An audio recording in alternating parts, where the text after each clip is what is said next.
할렐루야. 아멘. 주일 아침 우리를 예배의 자리로 불러주신 우리 하나님께 정말로 감사를 드립니다. 오늘 우리의 마음과 시선을 오로지 하나님께만 올려드리며 함께 찬양하시길 바랍니다. 나는 예배자입니다. 찬양하겠습니다.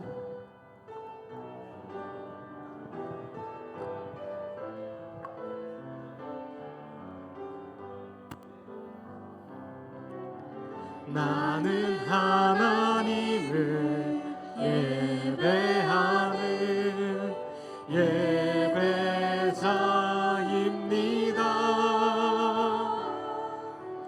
내가 서 있는 곳 어디서나 하나님을 예배합니다. 내 영혼 거룩한 은혜를 향하여 내 마음 완전한 하나님 향하여 이곳에서 바로 이 시간 하나님을 우리 처음으로 가겠습니다. 나는 하나님을 예배하는 예배자입니다.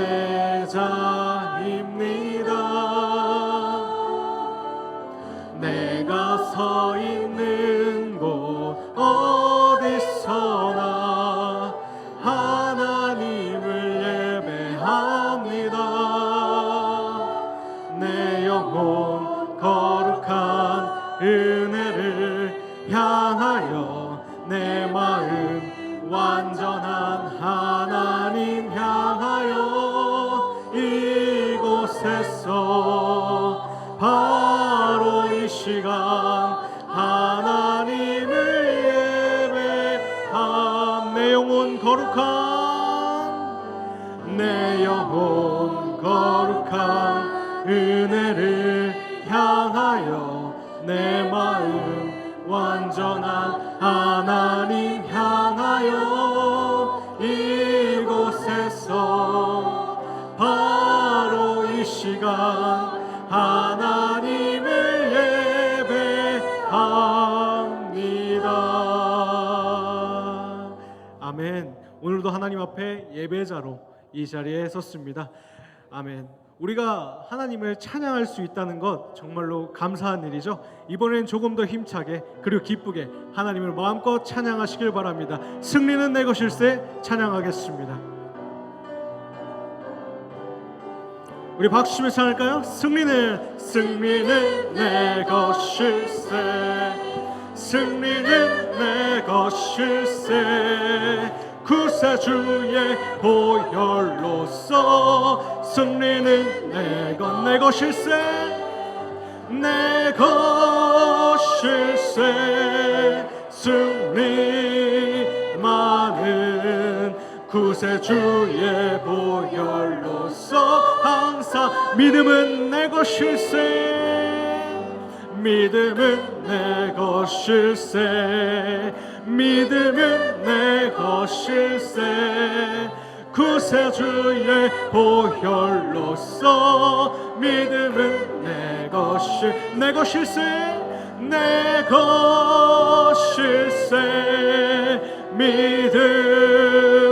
믿음만은 구세주의 보혈로서 항상 소망은 내 것일세.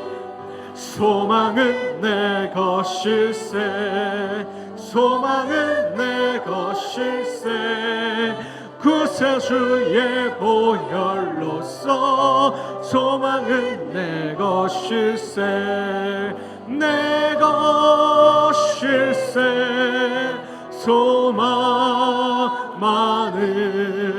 구세주의 보혈로서 항상 마지막으로 구원은 내 것일세.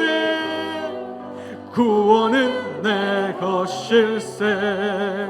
구원은 내 것일세.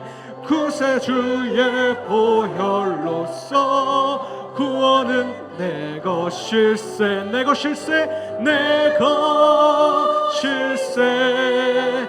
구원만 구세주의 보혈로서. 우리 호산나 할까요? 호산나. 네. 호산나 호산나 호산나 높은 곳에서 호산나 호산나 호산나 호산나 높은 곳에서 주의 이름 높여 다 찬양하라. 귀하신 주 나의 하나님 주님께 영광 영광 영광 영광 왕의 왕께 영광을 영광 영광 영광 왕의 왕께 영광을 주의 이름 높여 다 찬양하라. 귀하신 주 나의 하나님 주님께 우리 영광 한 번 더 하겠습니다. 영광 영광 영광 왕의 왕께 영광을 영광 영광 왕의 왕께 영광을 주의 이름 높여 다 찬양하라. 귀하신 주 나의 하나님 주님께 영광 돌리세. 아멘. 주님께 영광의 박수를 드리겠습니다. 아멘. 우리의 기쁨과 그리고 소망이 우리 지금 이 세상에 있지 않고 하나님께 있음을 우리 다 함께 고백하시길 바랍니다. 우리의 영원한 기업 되시는 우리 하나님과 천국의 소망을 바라보며 우리 다 함께 찬양하겠습니다. 나의 영원하신 기업, 나의 영원하신 기업, 생명보다 귀하다.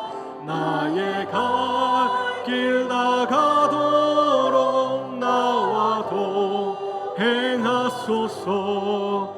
주께로 가까이 주께로 가오니 나의 갈 길 나가도록 나와도. 우리 한 번 더 하겠습니다. 주께로 가까이 주께로 가까이 주께로 가오니 나의 갈 길 나가도록 나와도. 세상 부귀한일함과 세상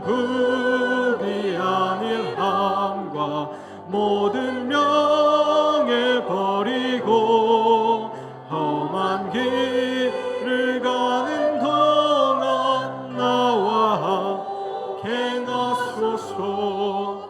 주께로 가까이 주께로 가오니 나의 갈 길 나가도록 나와도 해. 어두운 골짝 지나가며 어두운 골짝 지나가며 험한 바다 건너서 천국 문에 이르도록 나와도 주께로 가까이 주께로 가까이 주께로 가오니 나의 갈 길 나가도록 나와도. 주께로 가까이 주께로 가까이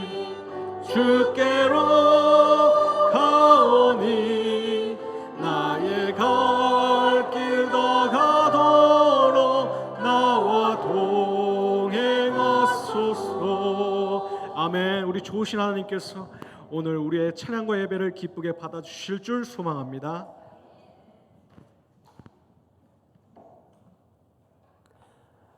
이 시간 주님 앞에 예배하기 위해 나오신 우리 한신의 모든 믿음의 식구들을 우리의 구주가 되신 예수 그리스도의 이름으로 환영합니다. 이 시간 우리 함께 사도신경으로 신앙을 고백하십니다. 전능하사 천지를 만드신 하나님 아버지를 내가 믿사오며 그 외아들 우리 주 예수 그리스도를 믿사오니 이는 성령으로 잉태하사 동정녀 마리아에게 나시고 본디오 빌라도에게 고난을 받으사 십자가에 못 박혀 죽으시고 장사한 지 사흘 만에 죽은 자 가운데서 다시 살아나시며 하늘에 오르사 전능하신 하나님 우편에 앉아 계시다가 저리로서 산자와 죽은 자를 심판하러 오시리라. 성령을 믿사오며 거룩한 공회와 성도가 서로 교통하는 것과 죄를 사하여 주시는 것과 몸이 다시 사는 것과 영원히 사는 것을 믿사옵나이다. 아멘. 이 시간 주님 앞에 우리가 살면서 지은 모든 죄악을 고백합니다.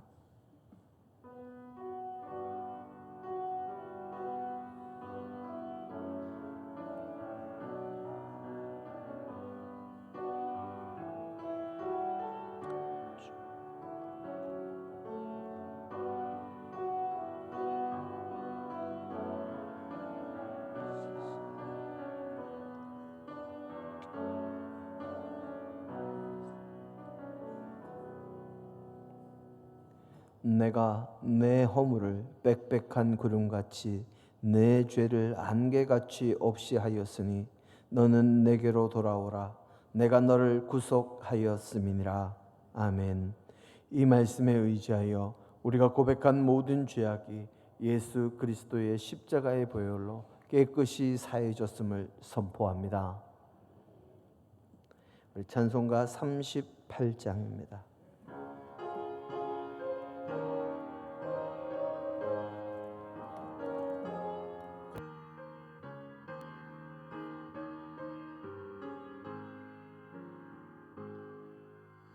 예수 우리 왕이여 이곳에 오셔서 우리가 왕께 드리는 영광을 받아주소서. 우리는 주님의 백성, 주님은 우리 왕이라.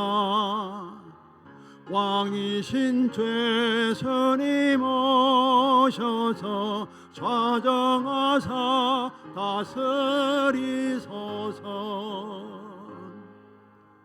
예수 우리 주시여 이곳에 오셔서 나 주께 드리는 찬양을 받아주소서. 우리는 주님의 종들, 주님은 우리 왕이시라. 주 대신 예수님 오셔서 이 찬양을 받아주소서.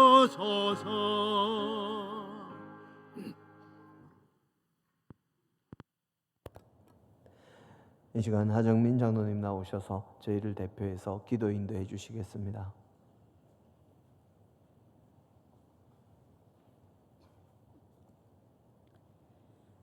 은혜와 사랑이 한이 없으신 하나님 아버지, 오늘도 부족하고 받을 자격 없는 저희를 붙드시고 값없이 베풀어 주시는 하나님의 크신 은혜를 바라봅니다.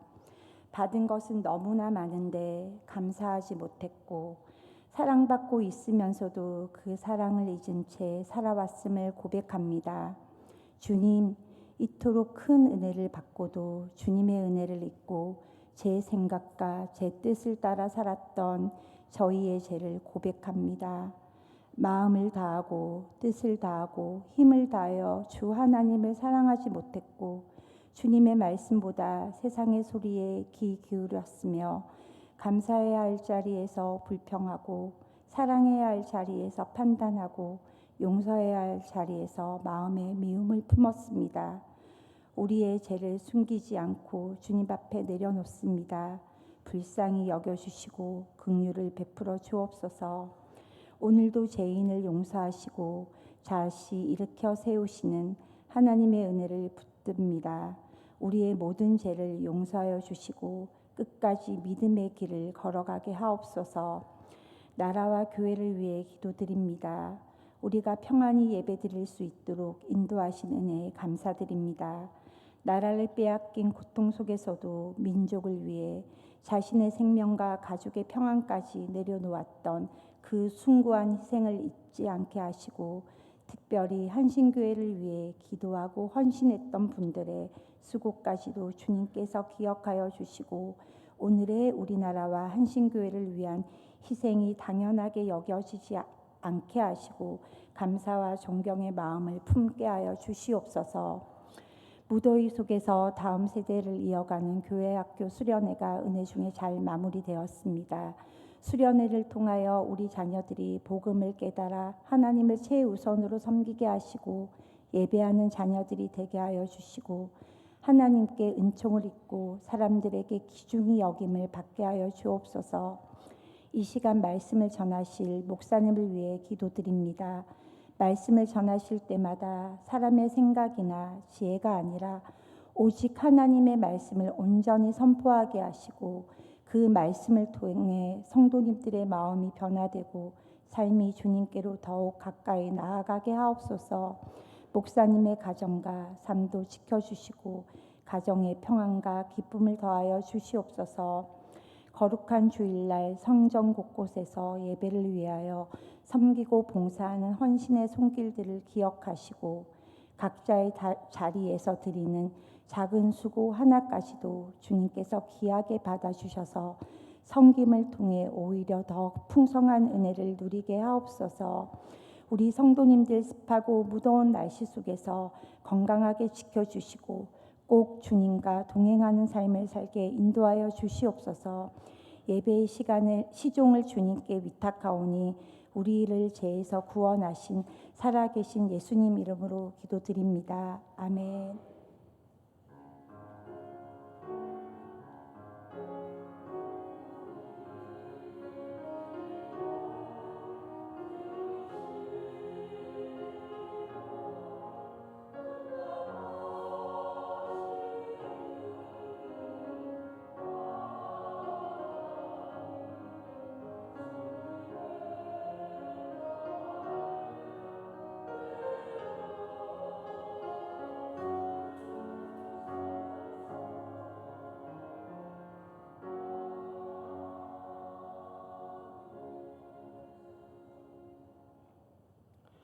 오늘 하나님께서 저와 여러분에게 주시는 말씀은 갈라디아서 6장 2절의 말씀입니다.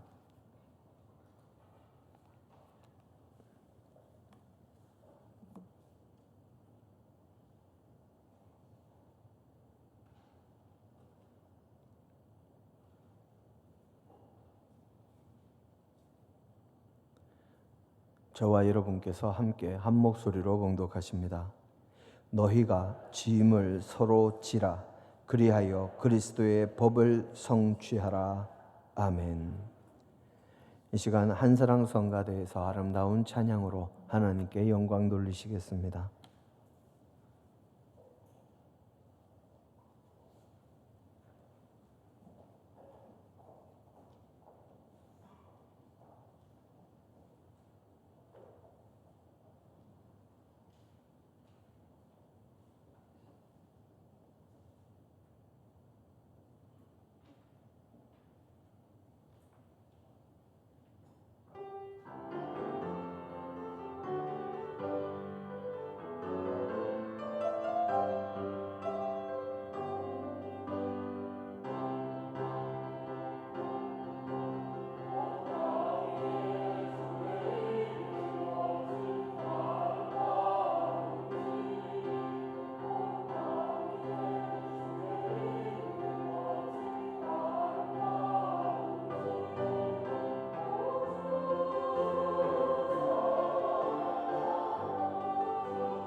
아멘.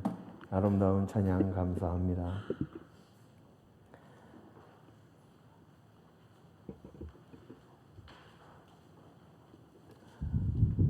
할렐루야. 오늘 이 자리에 주님 앞에 예배하기 위해서 나오신 우리 한신의 모든 믿음의 식구들 한 사람 한 사람의 심령 위에 우리의 아버지의 크고 놀라우신 사랑하심과 우리 구주 예수 그리스도의 크고 놀라운 은혜가 지금부터 영원까지 늘 함께 하시기를 우리의 구주가 되시는 예수 그리스도의 이름으로 축원합니다. 오늘 우리의 본문 말씀은 갈라디아서의 말씀입니다. 이 갈라디아서, 사도 바울이 갈라디아 교회의 교우들에게 보내는 말씀이지요. 우리 성도님들 다들 잘 아시겠습니다만은 갈라디아서라는 이름 자체가 에베소서나 고린도 전후서처럼 이름이 조금 다릅니다. 에베소는 에베소라는 도시에 있는 교회에 보낸 편지고요. 고린도전서, 고린도후서는 고린도라는 도시에 있는 교우들에게 보낸 사도 바울의 편지입니다. 그러니까 에베소, 고린도 하면 그건 대전, 대구, 광주, 서울 이런 느낌이라면 이 갈라디아라는 말은 호남지방, 영남지방 또는 수도권 이런 뜻을 가진 한 더 넓은 지역을 가리키는 말입니다. 그러니까 한 도시가 아니라 여러 도시를 포함하고 있는 넓은 지역에 이 갈라디아라는 그 지역에 있는 교회들에게 사도 바울이 보내는 편지이지요. 사도 바울이 갈라디아 지역에 편지를 보냈는데 그 목적 중에 하나가 이 거짓 교사들이 갈라디아에 있는 여러 교회들에 침입해서 이 사도 바울이 사도가 아니다. 바울은 원래부터 예수님과 함께 다니던 사람이 아니다 하면서 바울의 사도권을 깎아내리고 또 사도 바울이 전한 복음이 아니라 할례를 받고 율법을 지켜야 한다. 이런 이야기들을 많이 하는 그런 상황이 발생을 했습니다. 그래서 사도 바울은 거짓 교사들이 많이 등장해서 사람들을 미혹시키는 일이 이 갈라디아 교회에서도 발생하는 것을 보고 자신의 사도권을 변증하고 구원은 율법이 아니라 믿음으로 얻고 진리 안에서 자유하다 하는 것을 가르치기 위해서 이 갈라디아서를 기록했습니다. 그 가운데 진리 안에서, 복음 안에서 우리 믿음의 사람들은 죄에 대해서 자유를 얻은 자들이요, 그런 사람들이 살아가야 할 거룩한 삶에 대해서 설명하면서 성숙한 믿음의 삶이 어떤 것인가 하는 것을 설명하는 내용 가운데 바로 그 구절 가운데 하나가 오늘 우리의 본문입니다. 사도 바울은 갈라디아 교인들에게 서로 짐을 지라라고 그렇게 권면합니다. 사도 바울은 성숙한 신앙인이라면 서로 짐을 질 수 있어야 한다고 그렇게 증언하지요. 그렇게 서로 짐을 짐으로 그리스도의 법을 성취하라, 이루라 하고 그렇게 증언하고 있습니다. 짐을 진다는 것의 의미가 무엇이겠습니까? 짐을 진다는 것은 성숙한 교인, 성숙한 성도가 되라는 말과도 같은 뜻을 가지고 있습니다. 이기적으로 살지 말고 서로 도우라는 말이지요. 교회 안에서 각자의 능력과 재능과 은사에 따라서 사명을 감당하는 자들이 되라 하는 말입니다. 우리 성도님들 가족 여행 다녀보셨으리라고 생각을 합니다. 가족들이 함께 여행을 가거나 또는 가족들이 함께 캠핑을 가거나 하면 어린 아이들은 뭘 합니까? 어린 아이들은 특별히 무언가 하는 것이 따로 없지요. 그저 그냥 몸만 따라오면 됩니다. 그러면 다른 가족들이 어린 아이를 위한 준비까지도 함께 도와서 하지요. 자신의 몫만 할 뿐만이 아니라 자신의 몫을 하지 못하는 이의 것을 서로 도와줍니다. 가족들이 여행을 할 때 이것이 바로 서로 짐을 지는 것이지요. 성숙하지 못한 자, 자신의 몫도 다 해내지 못하는 사람은 짐을 질 수가 없습니다. 신앙에서도 자신의 몫을 할 줄 알아야 하고 그 이상의 능력이 있는 자에게 직분을 주며 교회를 위해서 일하고 지역과 이웃과 하나님 나라를 위해서 일하라고 사명을 감당케 하는 것이지요. 성경에는 이스라엘 백성들을 위해서 짐을 진 제사장들의 이야기가 기록이 되어 있습니다. 여호수아서 3장 17절의 말씀을 함께 보기를 원합니다. 함께 한 목소리로 봉독하십니다. 여호와의 언약 궤를 맨 제사장들은 요단 가운데 마른 땅에 굳게 섰고 그 모든 백성이 요단을 건너기를 마칠 때까지 모든 이스라엘은 그 마른 땅으로 건너갔더라. 아멘.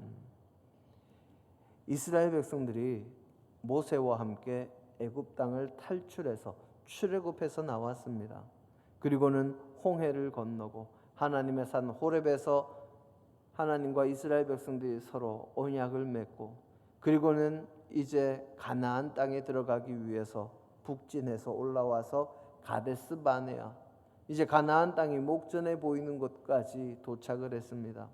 그곳에서 정탐꾼을 12를 뽑아서 40일간 그 땅에 들어가서 정탐하고 오라고 했더니 이 정탐꾼들이 그 명령대로 갔다가 오면서 그 땅에 나는 과실들을 가지고 왔는데, 포도를 가지고 왔는데, 포도를 보통 우리가 따면 어떻게 들고 옵니까? 좀 송이가 커도 한 손 혹은 두 손이면 충분히 포도 한 송이 들고 올 수가 있습니다.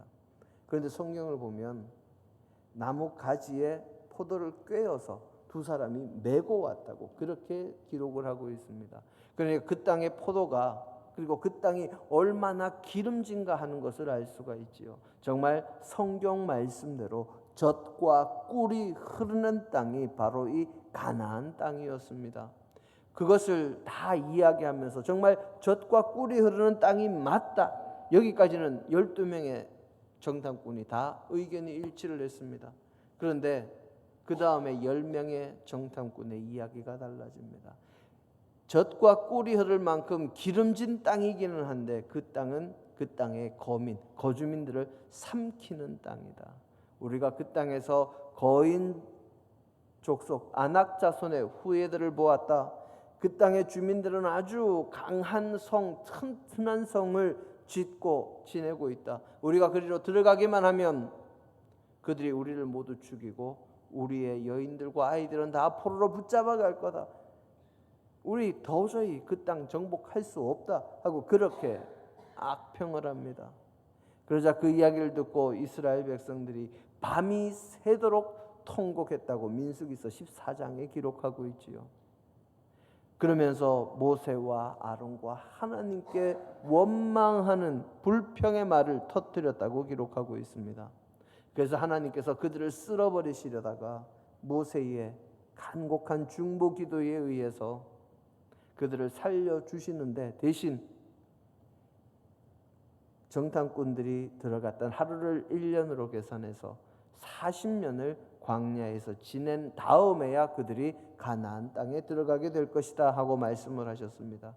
그런데 이스라엘 백성들이 출애굽해서 가데스 바네아에 올 때까지 2년이 이미 걸렸습니다. 그래서 그 뒤로 38년을 더 광야에서 헤매면서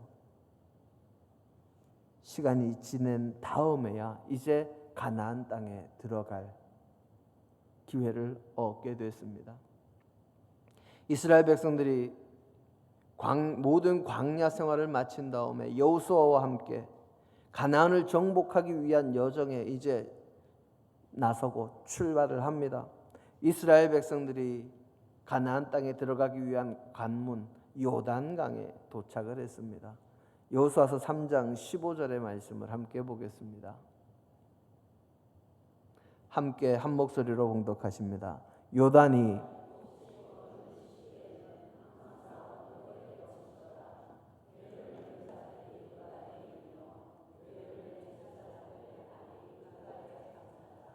아멘. 자, 이스라엘 백성들이 요단강에 도착한 때가 곡식 거두는 때다라고 그렇게 이야기를 합니다. 곡식을 거두는 시기, 바로 이 유월절 끝 무렵입니다. 이스라엘 백성들에게 이 농사를 짓는 시기는 늦은 비가 내리고 이른 비가 내릴 그때가 농사일을 열심히 하는 시기입니다. 이른 비는 9월과 10월경에 내리는 비가 이른 비고요. 늦은 비는 3월과 4월에 걸쳐서 내리는 비가 늦은 비입니다. 왜 늦은 비가 그보다 이 9월, 10월인데 왜 그때가 늦은 비가 아니고 이른 비라고 하는가? 그 이유는 이스라엘 백성들의 신년은 출애굽하고 난 그 다음에 이루어지기 때문에 오히려 신년에서 날짜를 세어가다 보면 우리가 생각하기엔 늦은 비라고 할 수 있는 이 9월과 10월 그 기간에 내리는 비가 오히려 더 빠른 비가 되고, 그리고 3월과 4월에 내리는 비는 연말쯤 되니까 이 늦은 비가 되는 겁니다. 그리고 이 늦은 비가 내리고 나면 이스라엘 백성들은 곡식을 거두어 드리기 시작하지요. 그러니까 이 곡식을 거두어 드리는 시기가 늦은 비가 내리고 난 다음이니까 요단강이 아주 언덕에 넘치는 시기입니다. 저는 성지순례를 이스라엘은 가보지를 못했습니다마는 이스라엘의 성지순례를 갔다 오신 모든 분들이 입을 모아서 하시는 첫 일성이 요단강이 그렇게 볼품 없을 줄은 꿈에도 생각을 못했다 하는 말씀입니다.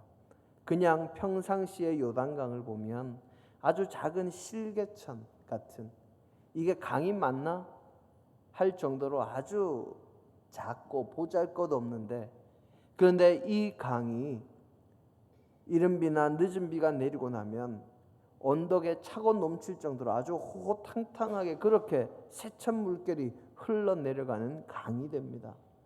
거기에 늦은 비 내리는 시기면 우리로 치면 봄입니다. 봄이 되면 그 전해에 녹았던 산에 내렸던 눈이 녹아서 강 쪽으로 흘러내려오는 시기지요. 그러니까 눈이 녹아서 흐르는 물, 또 거기에 비가 내려서 흘러 들어오는 물, 이 물들이 점점 많아져서 아주 세차게 내려가는 그 시기에 이스라엘 백성들이 요단강에 도착한 겁니다. 사흘이나 강을 건너지 못하고 이스라엘 백성들이 고민을 하고 있습니다. 얼마나 강물이 불었는지 그 누구도 건널 엄두를 내지를 못합니다. 그때 하나님의 명령이 내려옵니다. 이스라엘의 제사장들이 언약궤를 메고 먼저 요단강으로 들어가라. 그리고 다른 백성들은 그 제사장을 뒤따라서 요단강을 건너라 합니다. 세상에 저렇게 물살이 세찬데 저기를 어떻게 건너지? 하는 그때 이 넘실거리는 강물에 성난 물결이 흘러가고 있는 그 강물 속에 제사장들이 먼저 언약궤를 메고 발을 내디딥니다. 성난 물결, 넘실거리는 이 강둑을 넘으려고 하는 그 물결에 발을 내딛는다는 것, 얼마나 공포스러운 일인지 그걸 경험해 보지 않으신 분들은 아마 모르실 겁니다. 거기에 제사장들은 그냥 건너기 위한 것도 아니고 언약궤까지 메고 그 강에 발을 담급니다. 그런데 그 강에 발을 담그자마자 놀라운 역사가 일어납니다. 바로 흘러내려오던 강물이 끊어지면서 그 위에 쌓이기 시작하고 이미 흘러온 강물은 저 밑으로 흘러내려가서 마른 땅이 드러납니다. 바로 제사장들이 언약궤를 메고 짐을 지고 하나님의 명령에 따랐더니 하나님의 놀라운 역사가 일어난 것이지요. 온 백성이, 모든 이스라엘 백성이 마른 땅을 밟고 이 요단강을 건넜습니다. 얼마나 걸렸을까요? 짧게 잡아도 하루 종일 걸렸을 겁니다. 이스라엘 백성이 장정만 60만 명이라고 성경은 기록합니다. 장정만 60만 명이면 거기에 여자분들 그리고 나이 많은 남자 여자들 또 나이가 너무 적은 남자 여자들 다 합치면 장정의 4배 이상은 충분히 넘을 것이기에 200만 이상이라고 이야기를 합니다. 그 수가 적은 수가 아니지요. 그 많은 숫자들이 강을 건너는 그 시간 동안 제사장들이 언약궤를 메고 강바닥 한가운데에 서서 모두가 건너도록 기다리고 있었습니다. 누구 하나 자신의 자리를 이탈하면 도저히 그 사명을 감당할 수 없는 상황입니다. 누가 대신할 수도 없고 힘들고 어려워도 감당해야 하는 사명입니다. 제사장들의 사명을 감당함으로 짐으로 모든 공동체가 편안하게 요단강을 건너갈 수 있었습니다. 그런데 이스라엘 백성들이 강을 건너는 것으로 모든 것이 끝나지 않았습니다. 강을 건너고 이스라엘 백성들이 진을 친 곳이 길갈인데 그 길갈 바로 앞에는 그 당시에 사람들이 쌓은 성 중에는 가장 단단하다는, 가장 튼튼하다는 여리고 성이 버티고 있습니다. 이제 여리고 성을 점령해야 합니다. 그때 하나님의 명령을 받은 여호수아가 명을 내립니다. 이스라엘 백성들이 하루에 한 바퀴씩 여리고성을 도르라고, 그리고 마지막 7째 되는 날에는 7바퀴를 돌라고. 그때 제사장들이 한 일이 무엇입니까? 언약궤를 메고서 누구보다 앞장서서 성벽의 주위를 도는 것이 제사장들의 일이었습니다. 성벽을 돈다는 것, 이스라엘 백성들에게도 쉽지 않습니다. 성벽 위에서 돌을 던지거나 화살을 쏘면 맞을 수밖에 없지 않습니까? 그러니 그것도 쉽지 않은 일인데 거기에 제사장들을 한번 생각해 보십시오. 어깨에 언약궤를 꿰 그 채를 어깨에 맸습니다. 그리고 제사장들의 옷은 갑옷도 아닙니다. 갑옷을 입으면 그나마 화살이 오는 것 막아줄 수도 있겠지만 제사장들의 옷은 성직을 수행하기 위한 성의만 입고 있습니다. 무기에 쉽게 상처받을 수 있는 옷입니다. 그런 옷을 입고 가장 앞장서서 적군의 성벽 주위를 도는 그 사명을 감당합니다. 두렵고 떨리는 일이지만 제사장들은 언약궤를 메고 그 성벽을 돌기 시작합니다. 제사장들이 짐을 지고 사명을 감당하며 여리고성을 돌아갈 때, 그때 여리고성이 무너지는 놀라운 역사가 일어났습니다. 사명자가, 직분자가 자신이 감당할 짐이요 그 짐을 감당해낼 때 하나님의 놀라운 역사는 일어나는 것입니다. 제사장들뿐만이 아니지요. 병든 이웃을 위해서 병상을 짊어지고 주님을 찾은 친구들의 이야기가 있습니다. 5-6명쯤 되는 친구들이 한 마을에서 아주 친하게 지내면서 살고 있었습니다. 그런데 어느 날 신기한 소문이 들립니다. 어떤 이상한 사람이 나타났는데 그 사람이 와서 말을 하면, 또는 그 사람이 손을 얹고 기도하면 병자가 병이 낫고, 장애가 있는 사람이 장애가 회복이 되고, 심지어는 죽은 자도 일어나고, 그 고치기 어렵다는 나병도, 문둥병 환자도 고침을 받는다. 귀신 들린 사람에게서도 귀신이 쫓겨간다 하는 이야기를 듣습니다. 그런데 그런 사람이 그냥 병만 고치는 것이 아니라 누구도 생각지도 못한 지혜로운 말씀으로 하나님의 말씀을 전하고 하나님의 영광을 드러낸다고 그렇게들 이야기를 합니다. 그 사람의 이름이 예수오랍니다. 그 예수라는 사람이 내가 살고 있는 지역, 그 갈릴리 주변의 지역에서 이곳 저곳, 이 마을 저 마을 다니면서 활동한다는 소문이 들렸습니다. 도대체 어떤 사람일까 궁금했는데 드디어 우리 마을에도 이 예수라는 분이 오신다고 소문이 들립니다. 이야, 신기한 구경거리가 생겼습니다. 기도만 하면, 말만 하면, 손만 얹으면 병자가 낫고, 장애 입은 사람이 장애에서 회복되고, 문둥병자도 낫고, 죽은 자도 살아난다니까. 이 얼마나 대단한 신기한 일입니까? 얼마나 대단한 구경거리입니까? 그런 구경거리가 생긴다면 여러분들은 어떻게 하시겠습니까? 제일 먼저 달려가서 구경하지 않겠습니까? 제일 먼저 달려가서 그 앞자리에 앉아서 그 사람이 어떤 말씀을 전하는지 들어보지 않으시겠습니까? 예전에 이 대구에 3호선이 생겼을 때입니다. 대구의 1호선, 2호선은 지하철이고요. 3호선은 모노레일로 이 도로 위에 떠서 이렇게 다닙니다. 좀 신기한 모습이지요. 지하철하고는 좀 다르지요. 처음 생겼을 때 제가 휴가 받아서 대구에 갔다가 아이들이랑 그 도시철도 3호선 타고 끝에서 끝까지 다니면서 신기하다고 구경했던 적이 있습니다. 바로 그런 것처럼 정말 새로운 것, 뭔가 신기한 것이 나타났다. 구경하러 가지 않겠습니까? 그런데 그렇게 하지 않은 사람들이 있습니다. 마가복음 2장 4절로 5절의 말씀입니다. 함께 봉독하십니다. 무리들 때문에 예수께 데려갈 수 없으므로 그 계신 곳에 지붕을 뜯어 구멍을 내고 중풍병자가 누운 상을 달아내리니 5절 말씀 더 주세요. 중풍병자에게 이르시되 작은 자야 내 죄 사함을 받았느니라 하시니 아멘.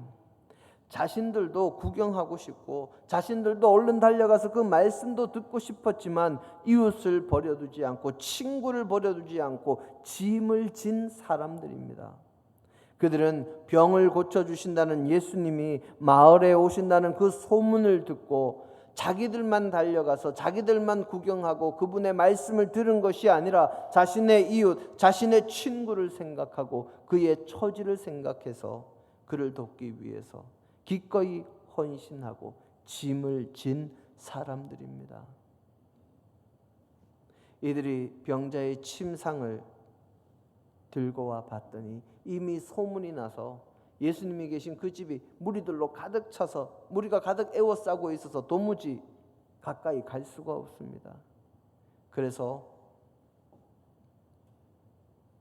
지붕으로 그 환자의 침상을 들고 올라가서 주님 앞에 줄을 달아서 밑으로 내립니다.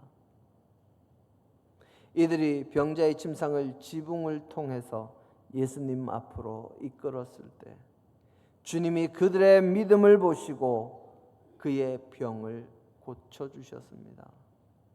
보통 주님은 주님 앞에 나온 환자나 또는 장애인이나 이런 이들의 본인의 믿음을 보시고 그 병을 고쳐주시거나 장애를 회복시켜 주시지만 오늘 우리의 본문 이 마가복음 2장에서는 특별히 짐을 진 사람들의 믿음을 보시고 그 병자의 죄를 용서하시고 그의 병을 고쳐 주셨습니다. 믿음의 사람, 헌신의 직분자가 수고하고 짐을 지면 주님의 크고 놀라운 은혜가 임하는 것입니다. 이처럼 헌신하며 짐을 지는 이들이 있었기에 이스라엘 백성들이 요단강을 건넜고 여리고성을 점령했으며 중풍병자의 병이 낫는 놀라운 역사가 일어난 것입니다. 짐을 지고 헌신하는 자들이 없으면 신앙의 일들이, 교회의 일들이, 아니 세상의 일들이, 하나님 나라의 일들이 진행될 수가 없습니다. 하나님의 역사가 일어날 수 없고 주님의 은혜가 임할 수가 없는 것이지요. 하나님은 능력이 무한하신 분이시지만 사람을 통하여 일하시는 분이십니다. 내가 속한 공동체, 내가 속한 가족, 내가 속한 지역, 내가 속한 교회의 일을, 그리고 하나님 나라의 일을 함께 지고 함께 일하며 함께 헌신할 때 모든 일이 잘 진행될 수 있습니다. 나 하나쯤이야 하는 생각으로 빠지면 모두가 힘들어지지요. 자신의 몫을 다하고 타인의 짐까지 서로 질 때에 그 공동체는, 그 사회는, 그 교회는 힘차게 앞으로 나아갈 수 있는 것입니다. 우리 한신교회가 창립 35주년을 맞았습니다. 교회가 한 단계 더 높이 성장하고 성숙하기 위해서는 이런 짐을 지는 수고를 하는 사람들이 있어야 합니다. 이런 일을 하고 이렇게 짐을 지는 데에 헌신할 사람을 뽑는 것이, 그렇게 뽑아서 일을 맡기고 짐을 맡기는 것이 직분을 가지는 것입니다. 직분이 뭡니까? 직무상의 본분, 일하기 위한 위치, 역할, 이것이 직분입니다. 세상의 직급이나 직위와는 다른 것이지요. 직급, 직위는 일을 하기 위한 계급과 위치, 이런 것들을 의미하지 않은 직분은 일을 하기 위한 본분, 나누어서 일을 가지는 것입니다. 제가 지금 방금 설교 전에 우리 성가대에서 찬양을 아름답게 하나님께 올려드렸습니다. 성가대 찬양 우리 성도님들이 들으시기에도 아름답고 참 듣기가 좋았지요. 성가대의 찬양이 아름다운 이유는 각자가 자신의 파트, 자신의 임무에 충실한 소리를 내었기 때문입니다. 소프라노와 테너는 높은 음을, 그리고 엘토와 베이스는 낮은 음으로 각자가 각 자신의 파트에 맞는 소리를 낼 때 그 소리들이 어우러져서 아름다운 화음으로 멋진 합창을 만들어내는 것입니다.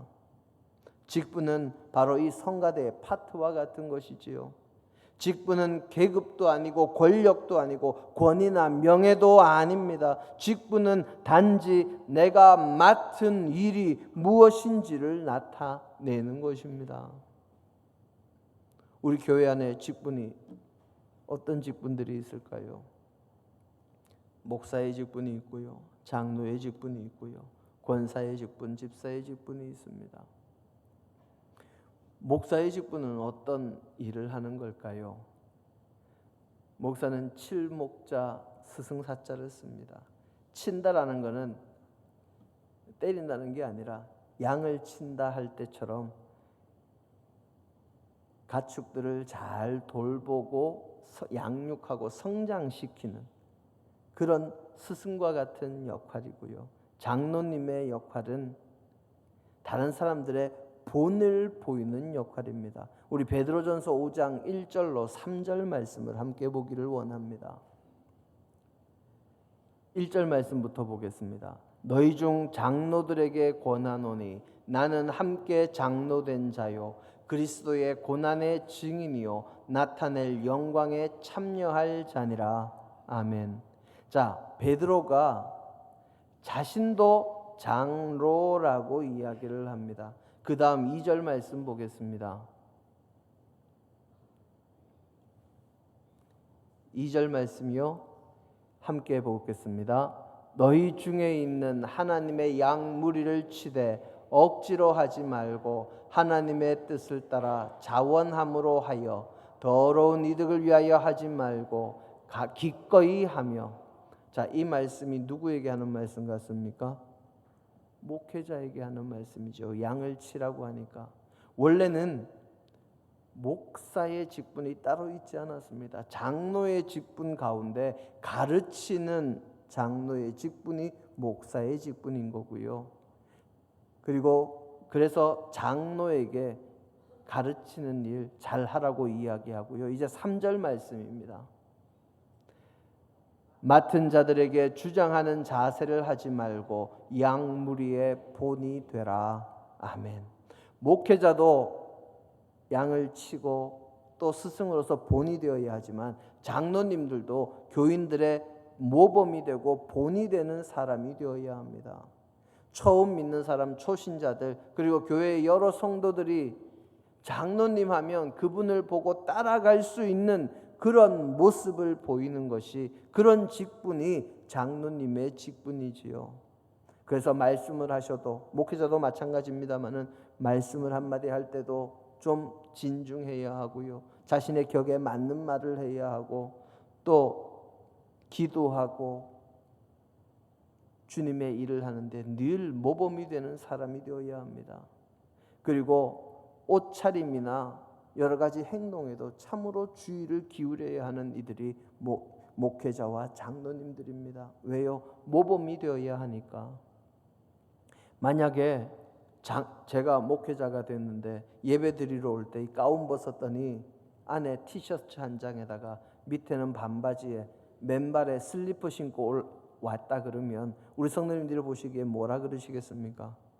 아니 무슨 목사님이 예배 드리러 오는데 저렇게 오시냐고 그렇게 그러지 않겠습니까? 본이 되는 모습이 아니지요. 바로 장로님들도 그렇습니다.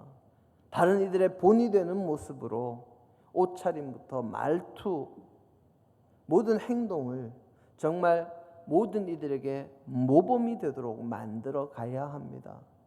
그것이 장로와 목회자가 지는 직분의 일 가운데 하나지요. 그러면 권사님은 어떤 직분입니까? 권사님은 권할 권자의 선비사자를 씁니다. 원래 성경에는 없습니다마는 한국 교회에서 필요해서 만든 직분입니다. 권사님은 함께 기도하고 어려움 당한 이들을 신방하고 권면하는 사람이 바로 권사님의 직분이요 맡은 바의 일입니다. 그러니 늘 다른 이들을 위해서 기도하고 어려움에 빠진 이들 찾아가서 신방하고 힘내라, 우리 다시 한번 기운내서 신앙생활 해보자 하고 힘을 북돋아주는 일을 하시는 분이 우리 권사님들이라는 거지요. 그러면 집사님은 어떤 분들일까요? 잡을 집자에 일사자를 씁니다. 일하는 사람이 집사님입니다. 우리 교회에서 직분은 왜 줄까요? 교회에 뼈대를 세워가기 위함입니다. 각자가 맡은 바의 임무, 해야 할 일들이 뭔지를 알려주고 그 일들 따라서 본인의 사명을 감당할 수 있도록 하기 위해서 교회에서 서로를 섬기고 이웃과 지역과 세상을 섬기며 하나님 나라의 복음을 전파하기 위해서 감당할 일들이 많은데 그것을 한두 사람이 다 할 수 없으니 각 분야의 일꾼을 세우기 위해서 만든 것이 직분입니다. 사도행전 6장에 7 집사님을 세우는 것을 보면 우리가 잘 알 수 있지요. 사도들만으로 모든 일을 다 잘할 수 없으니 그 일 가운데 일부를 나누어 받을 사람들로 세운 것이 집사님입니다. 그래서 집사님들은 교회의 여러 가지 일들을 감당하면서 재정적인 부분도 함께 감당하는 것이 집사님들이고요. 장로님도 권사님도 또한 마찬가지입니다. 그리고 이 직분은 사람마다 직분을 주어서 그 직분에 맞게 일하게 하고 능력을 잘 발휘할 수 있도록 적재적소에 잘 배치하는 것이 이 직분입니다. 이를 위해서 성도님들을 직분에 배치하시는 분은 누구입니까? 하나님이시지요. 그래서 직분을 받지 못하거나 또는 직분에 선출되지 못하고 해서 화내거나 서운해할 일이 아닙니다. 하나님께서 나를 다른 일을 시키기 위해서 남겨놓으셨다 하는 것을 생각해야 합니다. 직분을 받거나 직분에 선출된 사람은 내가 맡은 바 사명을 감당하기 위해서 힘쓰고 애써야 하고 하나님의 도우심으로 그 직분을 감당하기 위해서 늘 기도하며 나아가야 합니다. 왜냐하면 직분은 하나님께서 주시는 것이요, 그 직분을 감당하는 교회 내의 그 직분은, 그리고 그 교회는 하나님의 것이기 때문에, 하나님께서 이끌어 가시는 것이기 때문에 그러합니다.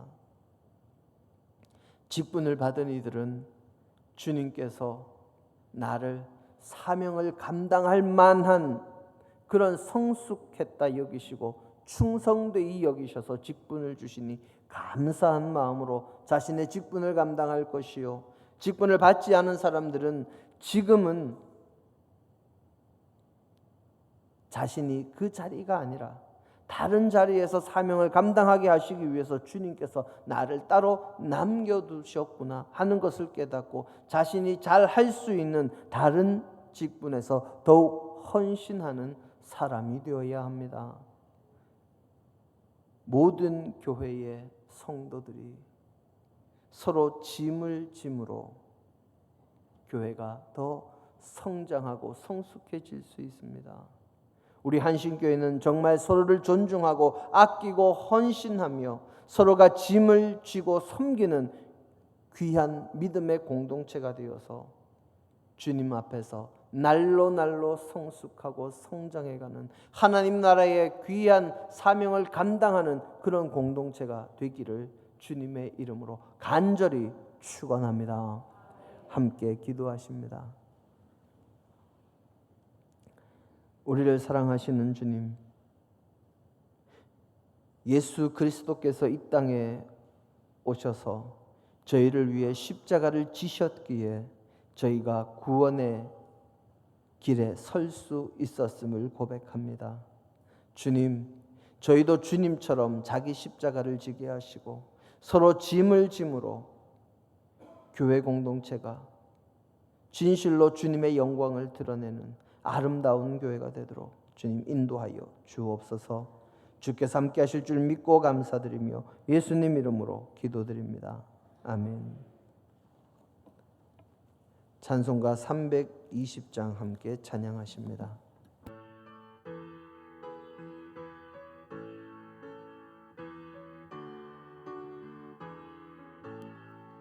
나의 죄를 정케 하사 주의 일꾼 삼으사 곳에 주의 넓은 사랑 항상 찬송합니다. 나를 일꾼 삼으신 주 크신 능력 주시고 언제든지 주 뜻대로 사용하여 주소서. 내게 부어주시려고 은혜 예비하신 주 주의 은혜 채워주사 능력 있게 하소서. 나를 크신 능력 주시고 언제든지 주 뜻대로 사용하여 주소서. 죄의 짐을 풀어주신 능력 크도다. 나를 피로 사신 예수 내 맘속에 오소서. 나를 일꾼 삼으신 주 크신 능력 주시고 언제든지 주 뜻대로 사용하여 주소서. 주여 내게 성령으로 충만하게 하여사 생명수가 강물처럼 흐르게 하옵소서. 나를 일꾼 삼으신 주 나의 크식 주시고 언제 주 뜻대로 사용하여 주소서. 아멘.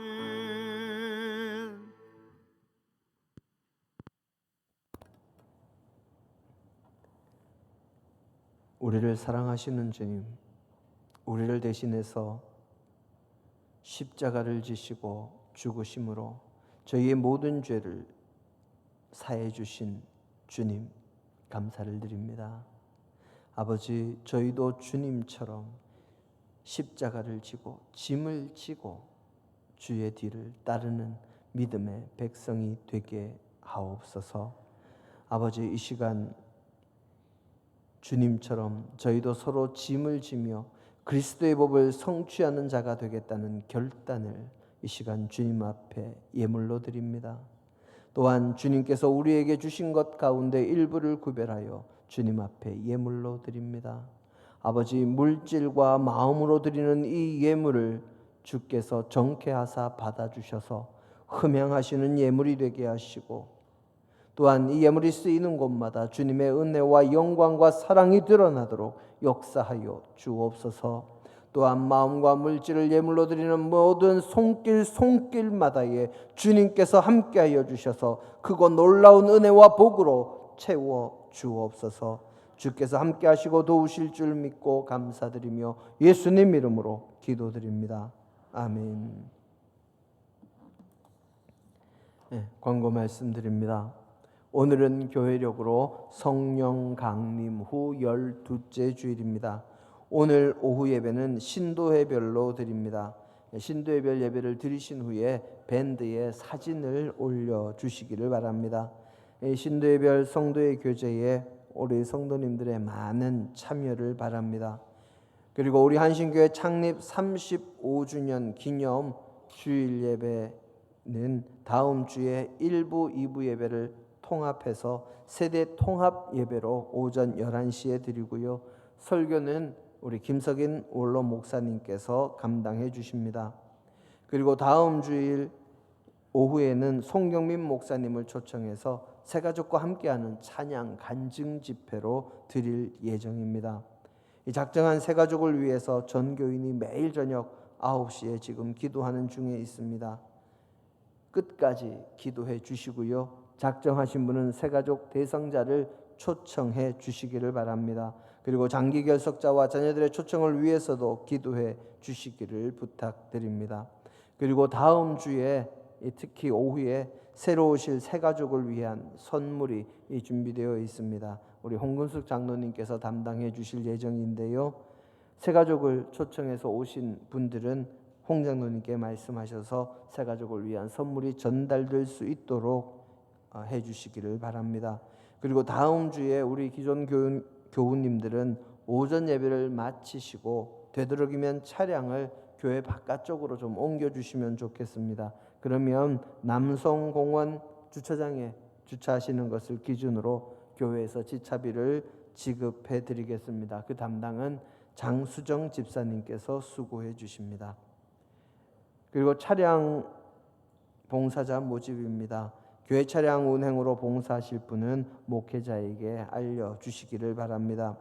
그리고 우리 한국기독교장로회 남신도회 전국대회가 8월 25일부터 27일까지 이번 주간 말고요. 다음 주간 화요일부터 목요일까지 횡성에 있는 웰리 힐리 파크에서 있습니다. 남신도 회원들의 많은 참여를 바랍니다. 여기에 대해서 궁금하신 점은 우리 김기태 안수 집사님께 문의해 주시기를 바랍니다. 교우 소식입니다. 우리 강원모 전도사님 이번 주간 내일부터죠. 이번 주간 한 주간 휴가를 가집니다. 한 주간 동안 잘 충전하셔서 하반기 또 새롭게 열심히 사역할 수 있도록 우리 전도사님을 위해서 기도해 주시기를 부탁드립니다. 이제 우리 함께 축복의 인사를 나눕니다.